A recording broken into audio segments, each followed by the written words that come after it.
the administration, the Biden administration is filled with people who've had a long experience with Afghanistan, many of them dating back years, if not, decades. Including the president. Including the president.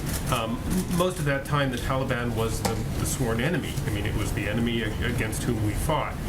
Is there a recognition inside the administration of the irony, sort of grim irony of being in a position to rely upon and coordinate with and have negotiations with the adversary that that many of them fought for 2 decades? I think irony is far too light of a term. I mean, the reality is here, as kind of to Phil's earlier question, this is the circumstance we're faced with. The Taliban controls large swaths of the country.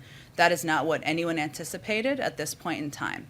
In order to get American citizens out, in order to get our Afghan partners out, in order to get green card holders out, we need to coordinate with the Taliban. We've been able to evacuate more than 105,000 people as a result. This is not the only place in the world where we have to work with adversaries or people who have been enemies at times in order to further U.S. national security objectives. That's a part of what you have to be flexible to do when you're running the United States or when national security teams are looking to achieve our objectives around the world. Was a little bit more of the emotional side of it. I mean, do you sense from inside the administration and the meetings that you're in a kind of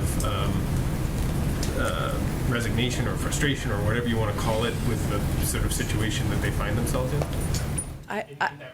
Mm-hmm. No, I understand your question. I would say, having sat in a lot of these meetings, there's just not a lot of time for self-reflection right now.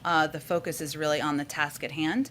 And even as we're talking about these threats that are acute and ongoing and increasing, we're focused on that and what the information is that's incoming, what steps we can take to get more people out over the coming days or the remaining days. So I wouldn't say there's a lot of focus on self-reflection at this point in time. Go ahead.